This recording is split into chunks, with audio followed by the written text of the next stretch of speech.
Hi, I'm Verity Babs, and welcome to the second episode of me talking to my friends about art. I'm talking to the wonderful Ed Scrivens today, and I hope you enjoy it.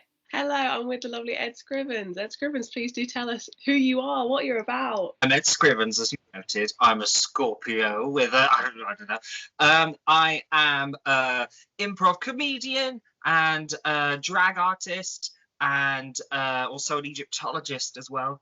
I'm lots of different things, none of which pay. I'm a Renaissance man, by which I mean that I was a very ugly baby. So I got you to pick a piece of artwork, and you picked an absolute banger. And I was surprised it wasn't going to be Egyptian. But well, that's the thing. I was considering doing that, and then I was like, that would be like it would be a predictable move, and then also I was like, I don't. It feels a bit much to kind of be like, hey, oh, you want to talk about art? Okay, let's talk about this obscure statue found underneath a car park or something like that. So you've picked El Greco's The Burial of Count of Orgaz, which I'll do a kind of screen pause now, put it in flash. Cool. And it's just brilliant. I really love El Greco. Why don't you tell me a bit about, why you picked this piece, where you know it from, and that kind of thing? Well, I similarly really like El Greco. I mean, I'm not hugely knowledgeable about him, but about, in fact, any sort of art that was like done post 1500 BC. No, I'm joking. But I think how I kind of came aware of El Greco was I was in a museum or gallery with a friend, and what I really like about my stories is the level of detail that I put into them. So I was in some gallery somewhere, and we were wandering about and going through the kind of Renaissance like areas, and this painting really stuck out to me just because of how modern it looked, as in how contemporary, with the kind of the use of the color and the way that the people were rendered and the light and everything. It just really stuck out as being really different, and I was like, oh, who is that? And my friend went, that's El Greco, thank you for the information. And so after that, I just kind of would every now and then, if I saw a similar picture, painting or something in a museum, I'd be like, that's El Greco. And I kind of would just search around for images of his that I liked. And that is one that always kind of, when it crops up on like an image search or something, it always draws my eye, just because of the dynamics of it, the use of kind of color with the kind of gold robes of the I believe kind of bishops or whoever who are kind of carrying the body, that are really eye-catching to me. And just looking back at it for this, I was really amused because everyone in the picture is, well, most people on the sort of earthly realm, because there's the people down here and then there's the sort of divine up there. Most people are kind of looking at the body being carried, like, oh no, or even looking out into at the viewer. But there's one guy in the crowd, I noticed one guy who seems to have noticed that like Jesus is above them. And is what, and he's like, hang on, guys. Yeah, like, there's stuff going on, but guys, like, have you noticed? And so yeah, they're pretty close as well. They're not far. That's certainly not. That's not a safe level to fly a drone at, let alone have Jesus looking keeping about. Exactly. Yeah. 16th century drones that were flying around, but those just birds. I don't trust them. I don't know. It's just such a brilliant piece. One of my favorite things about El Greco's pieces is that he's always in them. He always paints himself in, having really? a little... Yeah. So on the video, I'll like circle which one he is. He always just puts himself in, which is brilliant. And there was some research done about whether all of El Greco's people have quite long faces and quite thin faces, about the fact that he might have had like an eye condition, and that's why all of his people are so long and pointy. But you're right about the thing of, it's one of those pieces which it's 500 years oldish, and it looks pretty modern for how old it is. I remember it probably was only until the last like 4 or 5 years that I'd go to galleries, like the big galleries that had old artworks, and I just like completely wouldn't believe that they were that old. Like, surely these are kind of printouts or something, because they were so, you couldn't see the paint. It was all very flat, and it was all, and I just can't imagine them being that old. And yeah, he's having a lovely little relaxing burial. A relaxing burial. He's very relaxed, being a corpse and everything. It's very natural. But no, I really love this work. It's very dark. Is it? Do you mean sort of like in the colours or in a sort of goth way, like a kind of rock and roll? Very dark. I mean the colours of at this time, especially. I guess that they'd make a bigger deal of making heaven look like super blue and super gold and really, really happy. And actually, it looks a bit bleak. Oh. Mary sat on her own. It doesn't seem particularly chirpy, but I do like it a lot. Or maybe it's a somber occasion. They're burying someone. So, like, guys, you have heaven is it's all it's neons, we're disco. Like, let's kind of dial it back. It can't always be Party City in heaven, It can't always be. Give them a day off. My lord, great. Please, I'm so fed up of this eternal glory. Can I? Exactly. Come on, it's a Tuesday. Let me have a day off. The party popper kind of budget in heaven is ludicrous. Guys, can we have one party without the strobe light? I really wanted to talk about as well your personal experience with art and drag as an art form, and how you kind of came to that and how you view that, because obviously it's part of performance for you. It's also tied into an improv show with the wonderful Jessica Forrestal, but then in itself is a very visual thing and sort of an art form in itself. How do you kind of view that for yourself? Yeah, well, I came to it. The sort of actual answer is that it was because getting curious to try drag, and with as you say, Cheska, my performance partner, we sort of were curious to try drag around the same time, and so we decided we'd try it together. It's a bit less daunting doing it as sort of a duo than kind of going out on your own, and it just kind of the chemistry between us, and it was just really fun. So that's kind of how that happened. But in terms of a sort of more ethereal answer, I think, really speaking, that I was always kind of doing drag or drag adjacent behaviors for a long time. As in, when I was little, I would always dress up as characters I liked, specifically Dorothy Gale from The Wizard of Oz. I did a lot, with things around the house, and I'll just kind of whack them on, and I would kind of use that as a way of, in terms of creating, I guess, an aesthetic, but a kind of bodily aesthetic, as a way of getting into a kind of slight fantasy space within my head that I'd want to kind of be running around and playing, and I would do that via kind of putting costumes on and things, and that continued. I always loved dressing up at like university parties. I was always like, when people were like, oh, there's a theme, I'm like, but there's a theme, and I would outfits, it's thought up. Like, there isn't a theme to this party? Like, there's always a theme. There's always a theme, you just haven't found it. So it's sort of like that, and so that's how I kind of then got into it. But in terms of what that means to me and how I experience it, it's it's this strange, let's use a art historical one. It's a palimpsest of what is that? Well, actually, it's more textual studies palimpsests, but it's like that's when a palimpsest is when there's like layers of stuff all on top. So it's something from the degree has stuck in my head. So it's like that, but of different, as you say, kind of art forms, as in like there's the visual side of it, and very much painting and sculpture, really, because I mean, we like drag queens often refer to putting your makeup on as painting, because you're completely just reshaping your face and creating this other character. But then it intersects so much also with performance in the style of, how you use your body, how you use your voice, think the act that you physically do on stage, and then also just how you adapt your persona. So it's sort of I kind of see it as this multi-dimensional art form, I guess, where it's kind of this weird 3D model of art all mushed together, but also very camp and silly at the same time. Yeah, no, it's really interesting how drag, we can consume drag culture, I guess, for most people predominantly through programs like RuPaul's Drag Race, sort of bringing that into the mainstream. But then there are these layers that I think potentially you don't get with that program of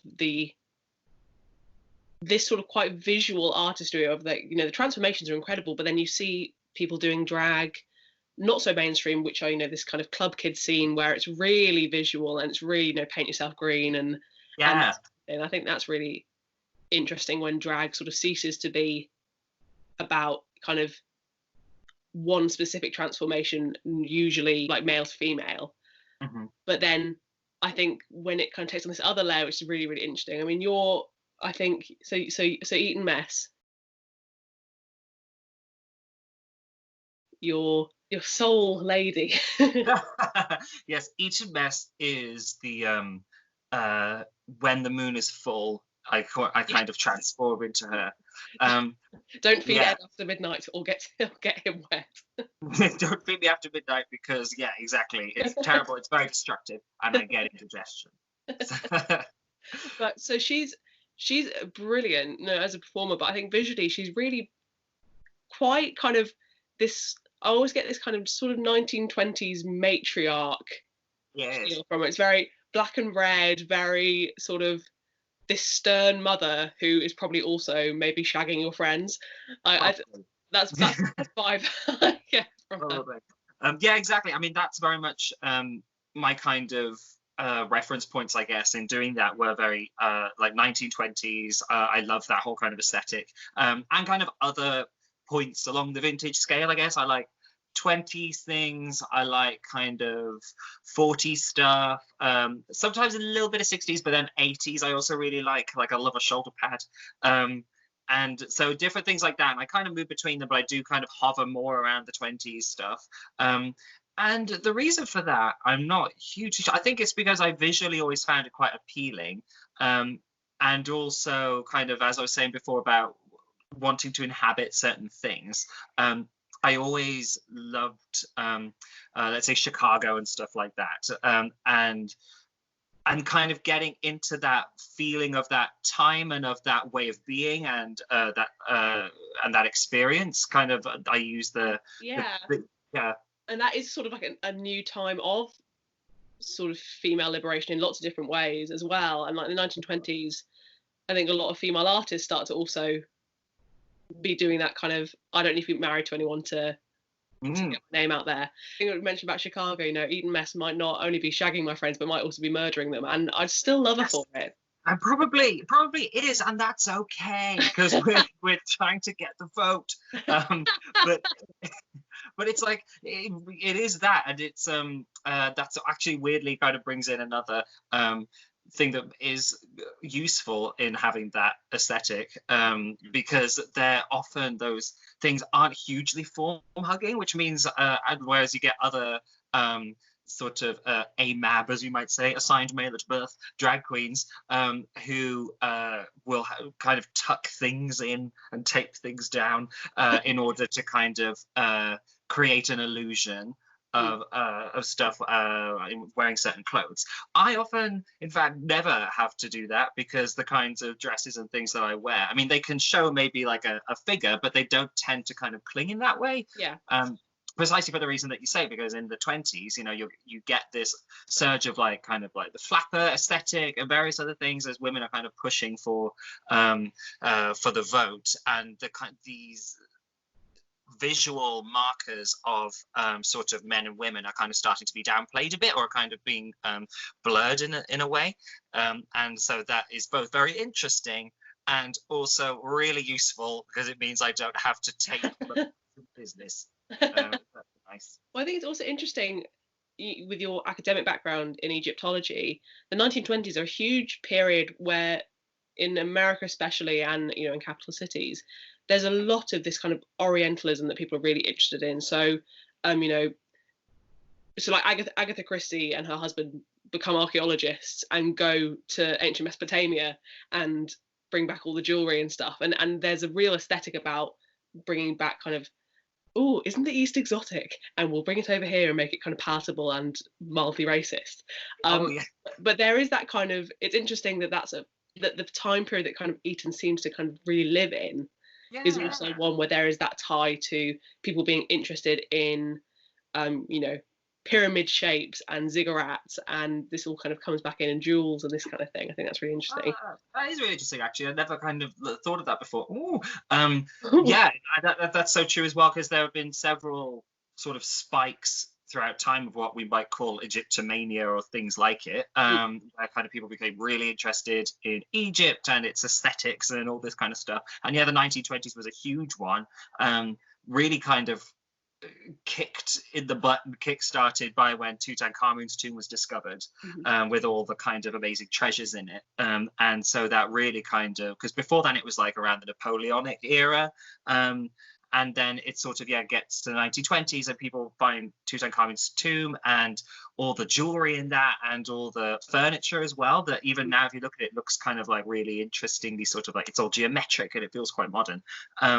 And people start replicating it, and buildings are like Egyptianizing, and people are buried with like obelisks and little pyramids and stuff on over their graves. And so it's a really intriguing way to see those clash of cultures and the picking of cultures. Yeah, and I guess that's also a time when the role of women is very different to how we, 1910 in the West compared to 1920 in the West is like this huge difference. But ancient Egypt in comparison to 1910 in the West, the role of women, I'm assuming, I don't really know anything about it, was presumably very different.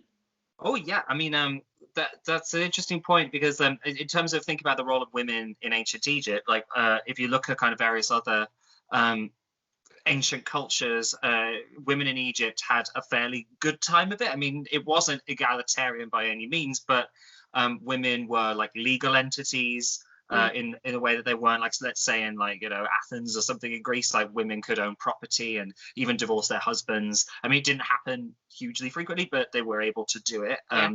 Nice option. Yeah, it's just there. And even you get in sort of the later periods of Egyptian history when the country is ruled by a kind of like Macedonian Greek descended dynasty, like the Cleopatra was part of.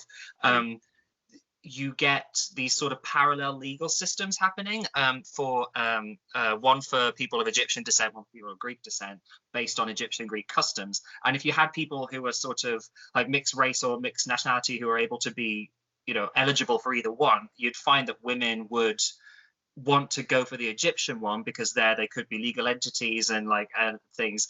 And that's kind of interesting, as you say, because tying that in with the kind of push for greater women's liberation in around the 1920s, after everyone had gone off on the First World War a few years before, right? So kind of women really had to step into their own and had, perhaps I would say, as not a historian, more scope to act, and were able to be present and active in the economy and the community in ways that they hadn't before. It is interesting that around that time in the West, they're kind of like hearkening to like the visual aesthetics of a culture where women were also quite prominent, relatively speaking, and where some of the big figures that we still remember were female figures, like, as I say, Cleopatra, Nefertiti, all those kind of people. And I want to also talk about, kind of linking on from drag, is that you've been the subject of portraits. We've got this beautiful one that I'll put up on the screen by Jack Smith, which shows you in full drag, and Jessica Forrestal as Christian Adore. Do you want to tell me about kind of how this came to be? Yeah, well, I've kind of known Jack for a while now, really, through being a homosexual. Well, this is the thing, is sometimes, like, by which yes, we all know each other. There's a conference, but what I mean by that is, Oxford isn't a huge giant city, and so there's kind of various LGBT and queer kind of related like events and spaces, and so I kind of knew him through that. And he was doing a series of portraits of different LGBT and queer kind of people around Oxford, that ended up getting exhibited in the university church, I believe, which is quite cool. Jack reached out and was just like, so yeah, I'm doing this project. I'm looking for people to kind of sit for portraits and stuff. Do you guys want to do it? It'd be really cool to get you guys. And we were like, yeah, that sounds awesome. So we got into drag. I believe, I'm trying to remember. I seem to remember that we kind of we had this photo shoot. He came and took photos up in the college that I'm a grad student at, and then he kind of did the painting from the photographs. But I think we went and we did that, and he took the photos, and then we went from that to another gig. So it was very kind of so it was both kind of very strange and also weirdly representative of what it's like as a drag performer sometimes, where you're just bouncing between stuff. Like you go to one thing and then you go to another club and then you do this. So it was very that. So in a way, quite fitting that it happened in that way. How did you find sort of having the, you know, this sort of the vibe of Eton captured? It was cool. I mean, what's really fun is that I don't age anymore, and that picture is slowly just aging. So that's nice. But it felt like really cool, I think, because to have a portrait done, it just has this I don't know, it just has this air, right, of this like oldie worldy, and so that's quite fun. And also just knowing that someone was taking that amount of time and care to kind of make a piece of art of which you were the subject just felt really cool and really nice. And so I enjoyed it. I was very curious as well, but it's sort of, you had to get over the slight 21st century immediate feedback loop thing, because sort of, you know, we had the pictures done, and then the usual order of things this day and age would then be like a couple of days later you see like the finished result or something, right, as someone's been editing the pictures or whatever. Whereas we had to kind of get used to the fact that we did it, we had the photos done, then he went away, and then it was quite a while until we saw the picture, and we were like, oh, but I want it now, and then how do I share it? I need affirmation. Yeah, I mean, so a few months back now, I did my first kind of stint. I did a life modeling gig, which was really fun. And I found that thing of, you were modeling, or you were? Yeah, I was modeling, got my kit off and everything. Bloody hell. Well, not really.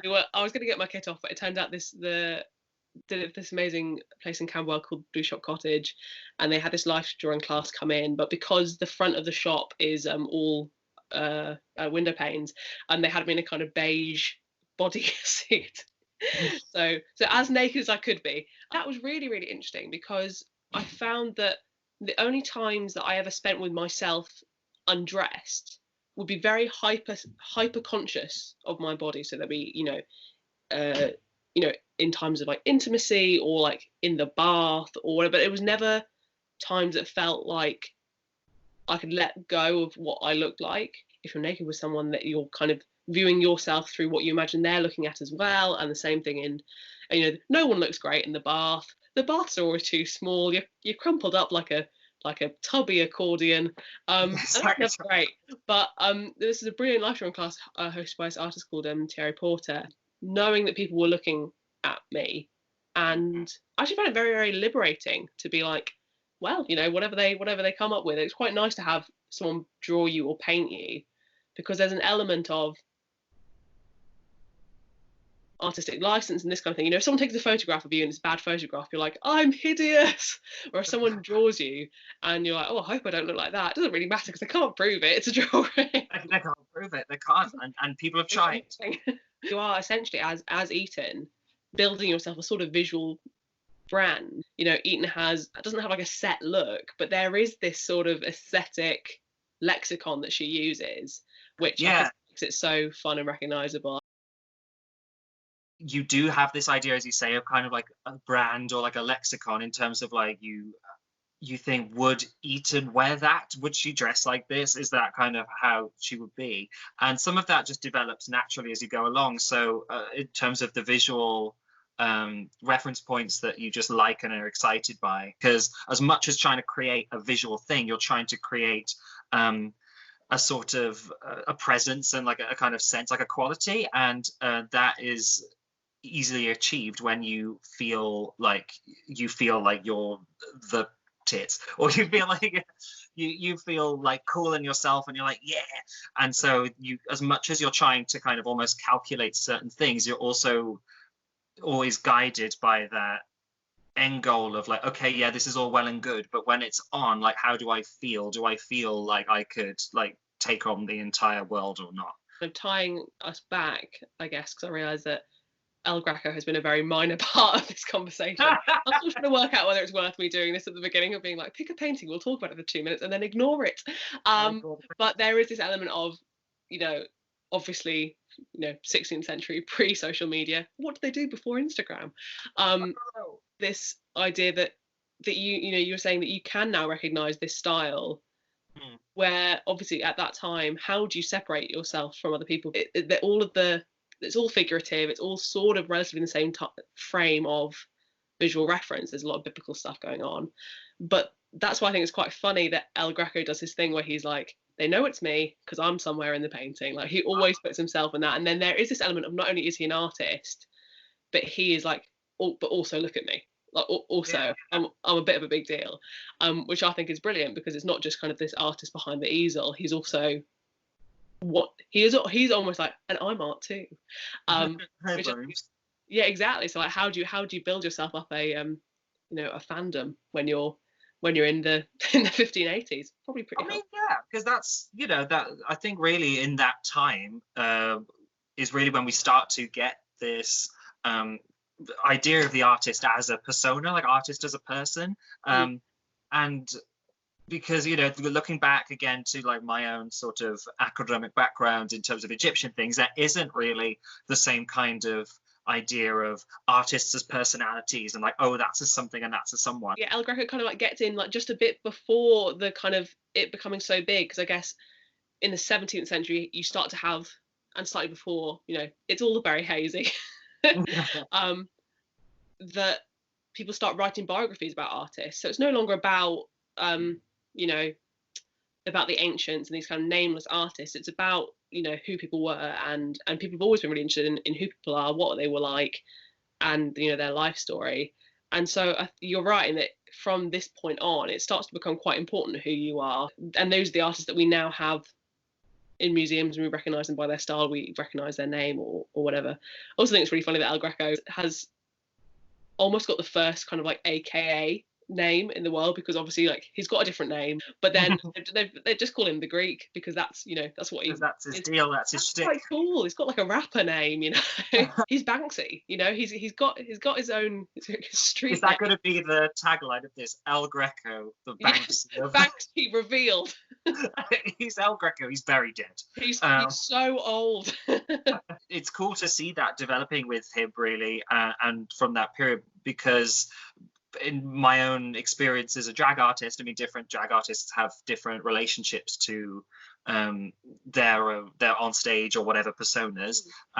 But for me personally, it's been a really interesting thing to experience that tension, and to kind of to navigate this difference sometimes, but then also intermeshing of like my art that I create, but then me as an artist, and specifically when you're doing it as a drag artist, which is essentially a kind of character performance art thing, the fact that the art isn't something that happens over there, it's something that happens here, so it becomes even more enmeshed, this kind of weird idea of me as like Eton as the product, but then Eton as the artist, but then me as being separate to that, but then part of it's a really kind of squiggly wiggly mush of stuff.